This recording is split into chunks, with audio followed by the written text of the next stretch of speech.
Welcome back to the Strong After 50 podcast, episode 22.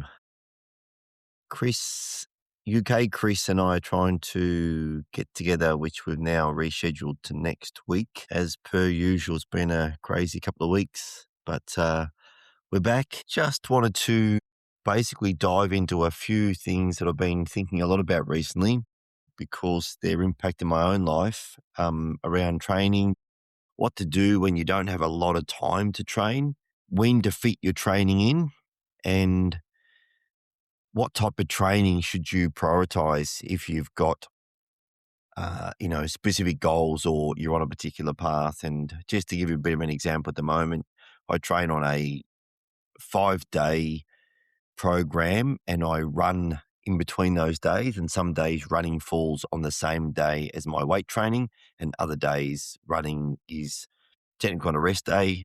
I think I've mentioned before, and I'll touch on that a little bit in a moment, that I'm in a rehab phase, rebuilding my Achilles tendon, which is, I'm pleased to say, going really well, which we can talk more about in a moment. But basically, I have 3 priority weight training days. And given my life is just a little bit busy at the moment, I'm trying to fit so much into my week. Some days just aren't perfect, but I'm trying to prioritize those days to make sure I get those 3 core gym sessions in per week. And for me, that's like the minimum effective dose, I suppose. I like to train a little bit more than that to actually advance. I feel like because I've been training for such a long time, and if you haven't been training for decades or you've had a bit of a long break, this won't matter as much. And as long as you're getting a few workouts in per week, you will see progress. But for those that have been training for a long time, you'll probably find that you don't actually progress much unless you're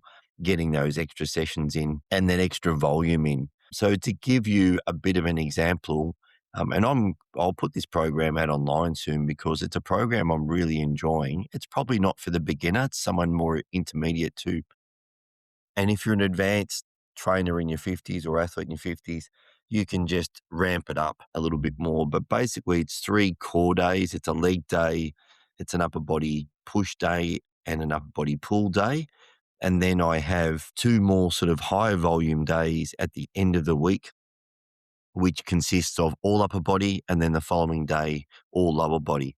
And I'm finding at the moment that works really well. But again, on my busy weeks, as long as I'm getting those 3 core days in, that lower body workout, predominantly being around legs, obviously, that does include a little bit of shoulders, because shoulders can actually cope with quite a big load. They don't tend to fatigue and take as long to recover as other body parts. As per with some people, you'll probably find your biceps and triceps are a little bit the same. If you try legs quite heavy and chest quite heavy, they typically can stay a little bit sore and take a bit longer to recover. They're quite big muscle groups, particularly legs. But as long as I'm getting those 3 core days in a week, I'm finding I'm either maintaining or always progressing a little bit. It's that 5-day program that I'm trying to fit in. But again, just given my week is a bit crazy, and like lots of people, we've got busy lives. And again, I go back to one of the reasons I train in the morning. I find that, if you've got a busy day and your day blows out, and some days it's actually nice if I can get a little break or go and train in the gym in the middle of the day, but you do feel quite rushed. And if you're like many people, I do like to take my time in the gym. You get in there, you basically got to get changed, have to do a bit of a warm up. And you will find that if you're a little bit rushed, as I am quite often at the moment, I either don't warm up to the level I should, so your program or your actual session is a little bit compromised, or I'm not throwing that little bit of cardio in, or I'm missing an exercise or 2, or I'm just not putting the intensity in that I normally would because I'm cutting it short. However, in saying that though, for me, it's all about programming that into my week and being very consistent with it. As long as I'm still getting those workouts in and I'm either maintaining or making small steps, that's the most important thing. I think for a lot of people, when they fall off the wagon, so to speak, is when they just say, oh, well, I can only get 20 minutes or 30 minutes into a gym session today. I'm not going to go. I'm very lucky I do have a gym in the building I live in, so I can quickly zip downstairs in the morning or after work and get a quick workout in. I've said this before, I'm definitely not great at working out in the evenings anymore. I'm just too mentally fatigued, and um, I just can't get that focused in the gym. And often, like many people, you start to get distracted with, I haven't sent an email or I've done this, and I'll pick up my phone and do something. The one thing I still do like to do is run in the evenings when I come home from work. I do find that's a very different thing for me compared to weight training or being in the gym.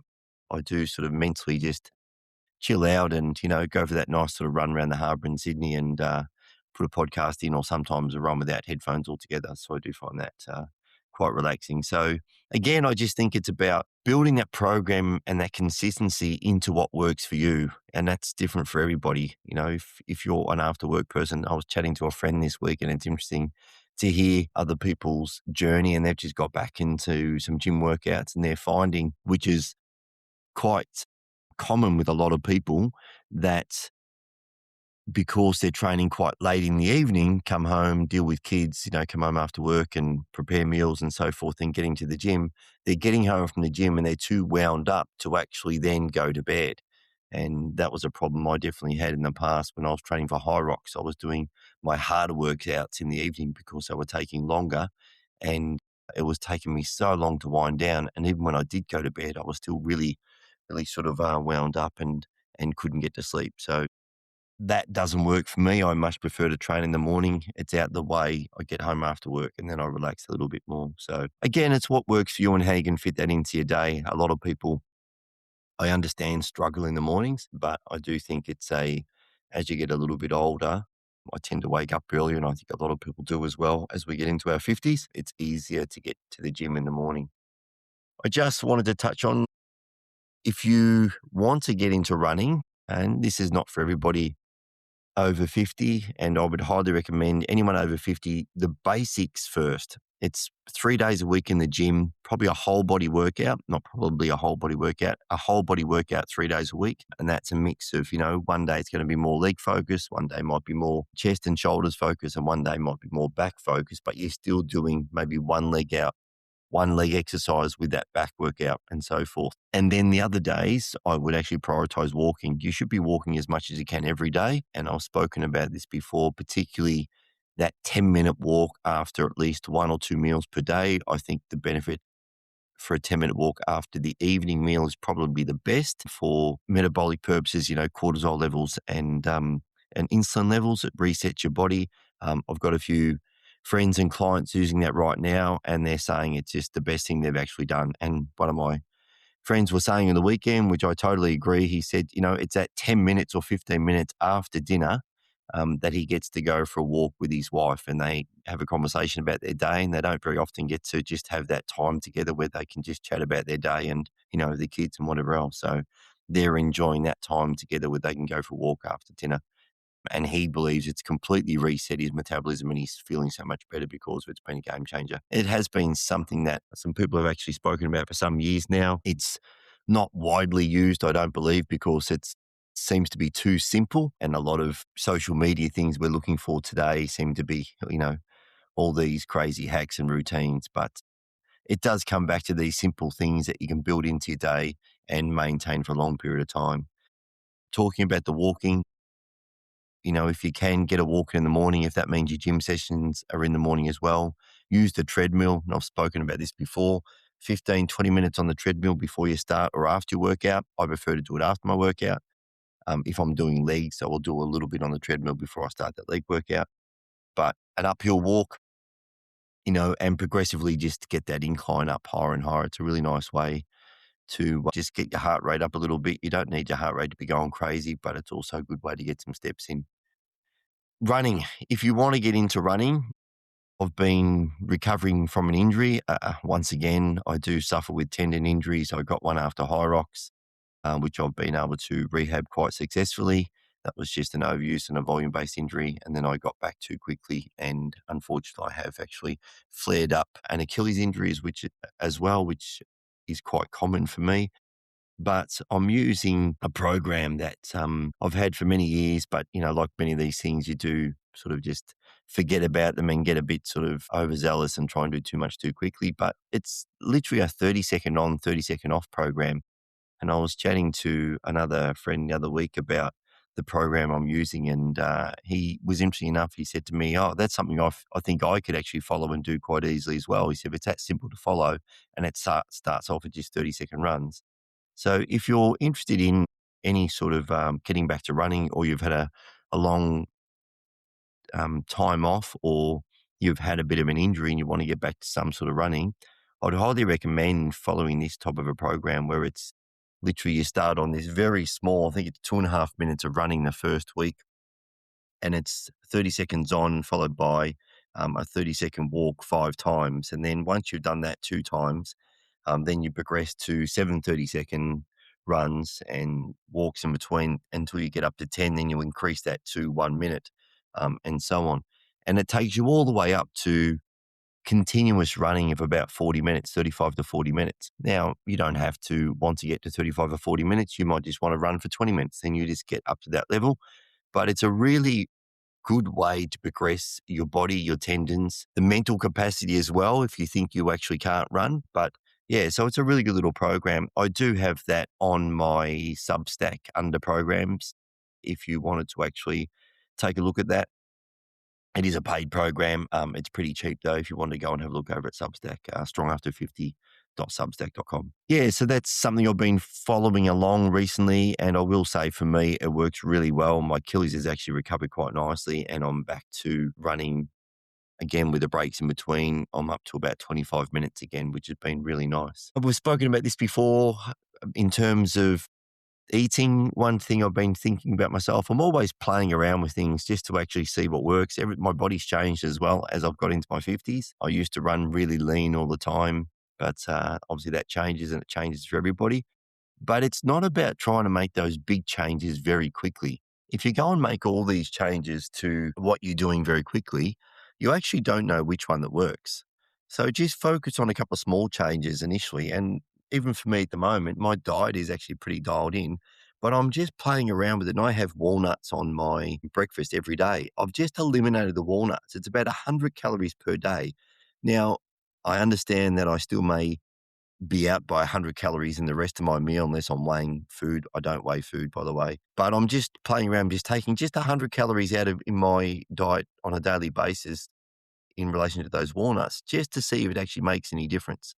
And, I don't want to make these big shifts to change my breakfast altogether, or, you don't know what's actually happening then and how your body's responding. So if you've actually been doing some good exercise and you've got your eating pretty dialed in, you've been doing these things for a while, but you're not still seeing change or the change that you want, just make these small shifts. And that may be, again, it could be around lots of things. I would say first and foremost for most people, look at your sleep and see if you can get to bed that little bit earlier and make your sleep very consistent. I think consistent sleep is just a game changer. For a lot of people, we start to struggle to sleep a little bit as we get older. Understand a lot of women going through menopause, their sleep starts to get really disrupted. But I think if you can try and be really consistent with your sleep, it does help quite a lot.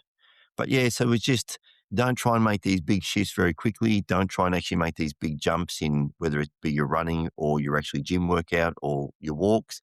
I said before, I think walking stairs is a great idea. I think even weight vests is great. I've got a couple of friends using weight vests. They go for a quite, and they're fit athletes, so they go for quite a big walk every Sunday with a weight vest on. And they've even stopped to a certain degree running there. And they basically said to me they can't believe the strength and their fitness they've developed using this weight vest on Sundays. They do stairs, so it's pretty aggressive type of training.